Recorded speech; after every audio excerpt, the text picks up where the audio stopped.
CPU 시장의 지난 시간들을 되짚어보면 이 시장은 거의 대부분의 시간 동안 인텔의 것이었습니다.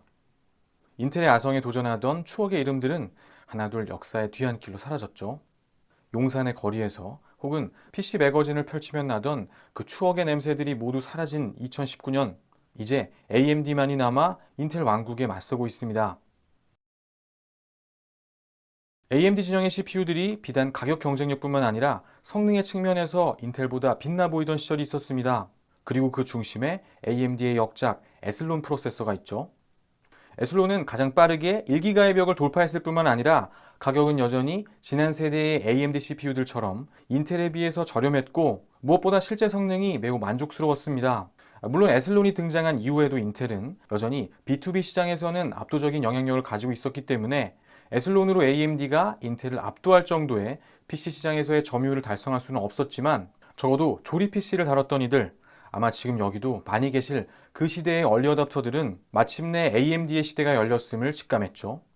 이 이야기가 이어지게 되는 2000년대 중반은 기술적 관점에서도 매우 중요한 포인트들이 자리한 시기인데 이 시기의 이야기들을 풀어가기 위한 핵심 단어를 하나 꼽아보려면 바로 인텔의 CPU 아키텍처명인 넷버스트라는 단어가 되겠습니다. 당신은 지금보다 일반 소비자들이 구매를 위한 정보를 얻기 힘든 때였기 때문에 그 어느 때보다 숫자로 표현되는 성능 지표들이 중요했죠. 따라서 업계는 이러한 시장의 요구에 맞추어 실제 성능 향상과는 약간의 거리가 있더라도 계속해 더 높은 숫자들을 가진 제품을 만들어야 했는데요. 특히 인텔은 1GHz 클럭 돌파 시기가 AMD에 비해 늦었을 뿐만 아니라 실제 성능에서마저 AMD에게 뒤지는 형국이 되었기 때문에 펜티엄 4에서 AMD를 뛰어넘기 위해 그리고 조금씩 등을 돌리고 있는 이 소비자들의 마음을 다잡기 위해서 코어의 클럭을 비약적으로 증가시키는 데 방점을 맞추게 되는데 넷버스트가 바로 그러한 방향을 가진 아키텍처였습니다. 넷버스트 아키텍처가 내세우는 여러 가지 장점 중 주목해 볼 만한 부분이 바로 이 하이퍼 파이프라인 테크놀로지에 대한 부분인데 우선 CPU에서 하나의 명령어를 처리하는데 처음부터 끝까지 단 하나의 명령만을 실행하게 설계가 된다면 매우 비효율적이겠죠. 이것을 보완하기 위해 스테이지를 나누어 하나의 명령이 처리되는 동안 다른 명령들도 함께 처리할 수 있도록 돕는 개념을 파이프라인이라고 하죠. 이 파이프라인에 대한 보다 자세한 이야기들은 오늘 주제에 집중하기 위해 잠시 놓아두기로 하고 오늘 이야기와 관련해 우선적으로 중요한 점은 인텔의 새로운 넷버스트 아키텍처에서 내세우는 이 하이퍼 파이프라인 테크놀로지가 바로 이 파이프라인의 구성 단계를 더욱 증가시켜 CPU의 클럭을 향상시키는 그러한 방향을 가진 기술이었다는 점입니다. 하지만 문제는 인텔의 CPU의 클럭은 계속해 상승하였지만 여기에 숨겨진 핵심은 클럭당 처리 가능한 명령의 개수, 이 IPC는 반대로 감소하게 되면서 실제 보여지는 숫자만큼의 성능 향상은 없었다는 것이었죠. 트레이드오프 관계에 있는 두 가지 특성 중 하나를 포기해 나머지 한 가지를 부각시키는 실제 성능의 개선보다는 보여지는 숫자를 만들기 위한 발전, 물론 당시 시대로 돌아가서 당시 AMD의 약진으로 인텔이 처했던 상황, 그리고 숫자로 표현되는 몇 가지 지표들이 지금보다 소비자들의 구매에 훨씬 더 큰 영향을 가졌던 당시의 시장 상황들을 모두 종합해보면 이른 고개가 끄덕여지는 부분이 있는 그런 전략이긴 하지만 중요한 것은 그러한 방향을 향했던 전략이 결론적으로도 이 시기에 인텔을 더욱 어렵게 만들었다는 점인데요. 지금 나누고 있는 이 넷버스트는 물론이고 지난 에피소드에서 다루었던 램버스 모두 에슬론의 등장 이후 다급해 보였던 이 인텔의 2000년대 인텔의 실패를 설명하는 아주 중요한 키워드들이 되겠습니다.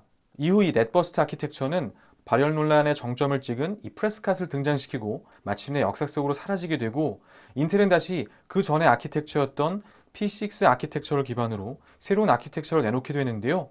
이 이후의 이야기들은 아마 여러분들께서 너무도 잘 아시는 이야기일 거라고 생각합니다. 코어 아키텍처의 등장과 함께 인텔 왕국에는 다시 영원할 것 같은 평화가 찾아왔습니다. 2010년대 초반은 앞서 설명한 것처럼 인텔 진영은 다시 예전의 위용을 되찾은 시기였고 동시에 반대로 AMD 진영은 그야말로 총체적 난국에 빠진 시기였습니다. 아무랬던 인텔의 90년대 후반을 넷버스트라는 단어로 정리해본다면 이 시기 AMD를 정리하는 단어로 불도저라는 단어를 떠올려 볼 수 있겠는데 인텔 진영의 샌디 브릿지에 대응할 수 없는 성능에 극악스러운 발열을 두루 갖춘 이 안타까운 아키텍처의 등장은 기대와 실망의 반복 속에서도 묵묵히 AMD를 지지하던 팬들의 마음을 특히나 아프게 했습니다. 잠시 이 이야기의 상황적 배경들에 대해 조금만 더 정리해보면 당시 AMD는 계속된 재정난 속에 허덕이던 시기였죠. 이 시기를 거치며 과거 에슬론의 시대를 이끌었던 존 켈리와 같은 이 베테랑 엔지니어들이 외부로 유출되었고 파운드리의 분사 역시 바로 이 시기에 벌어졌던 일이었습니다. 여기서 재밌는 점은 이 위기의 순간 AMD가 취했던 전략의 양상이 그보다 몇 년 전 위기의 순간을 맞았던 인텔이 취했던 모습과 매우 닮아 있다는 점인데 위기를 맞은 AMD는 불도저 아키텍처에서 정수 연산부를 2배로 배치하고 이것을 각각 하나의 코어로 카운팅하였습니다. 이러한 방식을 통해 AMD의 새로운 CPU는 더 많은 코어를 가진 CPU로 소비자들에게 어필하였고 수적으로 더 많은 코어를 탑재한 점에 대한 부분을 대대적으로 홍보를 하였죠.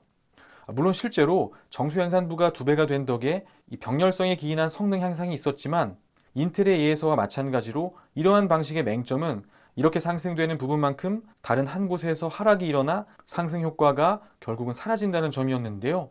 정수부 코어의 개수는 증가하지만 반대로 개별 코어의 연상 능력이 떨어지기 때문에 결국은 장점들이 상쇄되고 이러한 설계적 변화 그 자체로 얻게 되는 이점이 거의 없었거나 오히려 멀티코어를 활용하는 프로그램들의 수가 지금보다 압도적으로 적었던 당시의 상황을 떠올려 보면 소비자들이 체감할 수 있는 실성능의 향상은 기대보다 한참 낮았던 것이죠.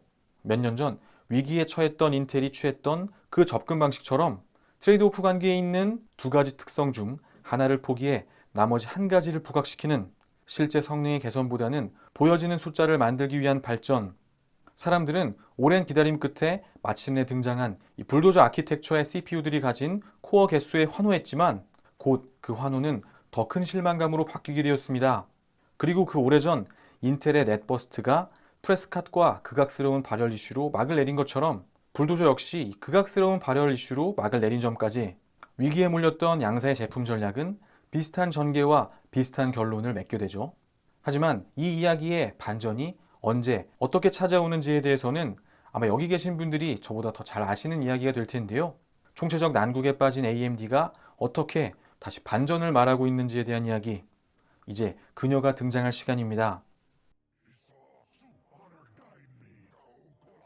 대만 출신의 미국인, MIT를 졸업하고 텍사스 인스트루먼트와 IBM을 거쳐 프리스케일의 CTO로 커리어를 밟아나가던 그녀는 2012년 부사장의 직위로 AMD에 합류하게 됩니다. 당시 AMD의 CEO였던 로리 리드가 리사수를 소개하는 문장 속에 그녀에 대한 기대가 녹아있죠.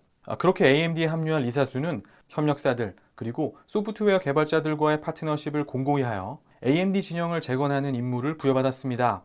마이크로소프트, 소니와 협력해 각각 엑스박스와 플레이스테이션 4에 AMD의 칩셋을 채용하여 PC 마켓에 치중되어 있는 그들의 비즈니스 포트폴리오를 다변화하는 것은 리사수 부임 초기 의미 있는 업적으로 평가되죠. 이 즈음에서 AMD의 실적 흐름을 함께 좀 살펴보면 좋을 것 같은데요. 리사수가 합류한 2012년부터 2015년까지 AMD는 오히려 계속되는 매출 감소세에 놓여 있었습니다. 따라서 누군가 이러한 매출 자료만을 놓고 단편적인 해설을 내린다면 상기 기술한 리사수의 업적들을 두고 그 영향력이 보잘것없었다거나 어쩌면 합류 이후 성과에 대해 부정적인 평가를 내릴 수도 있겠는데요. 하지만 당시의 배경들을 잠시 살펴보면 조금 다른 해석이 가능합니다. 우선 해당 기간은 인텔의 코어 아키텍처의 등장 이후 이 CPU 시장에서 다시 인텔 독주 시대가 이어지던 기간이었고 반대로 AMD 진영에서는 불도저 아키텍처가 계속된 실패작들을 내놓던 시기였죠. 이런 상황에서 그나마 AMD가 인텔 진영에 맞서 꺼낼 수 있었던 카드는 GPU에 대한 부분이었는데 실상은 이마저도 엔비디아에게 완벽히 압도당한 상황이었습니다.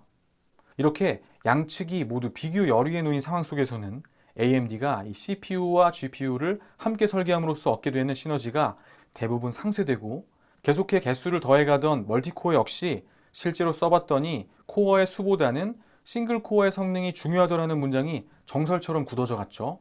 더욱 중요한 부분은 이 시기가 바로 PC에서 스마트폰으로 IT의 패권이 넘어가던 시기라는 점인데요. 인텔과의 경쟁을 떠나서 이 PC 시장 자체가 2011년을 고점으로 하락하던 시기였기 때문에 서버 시장을 비롯한 이 비즈니스 포트폴리오가 다변화된 인텔과는 다르게 AMD는 이 PC 시장의 역신장의 충격을 그대로 흡수할 수밖에 없었습니다. 매우 닮아있는 AMD와 PC 시장의 매출 그래프의 변화 양상은 이러한 주장을 방증하죠.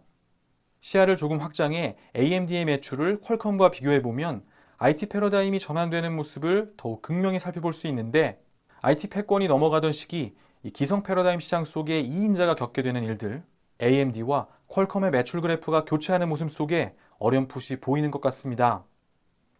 이렇게 리사수가 AMD를 합류한 2012년 이후 몇 년간 어려웠던 AMD의 상황은 물론 AMD 스스로 자초한 부분도 있겠지만 외부적으로도 AMD를 위협하는 여러 가지 배경적인 요소들이 있었죠.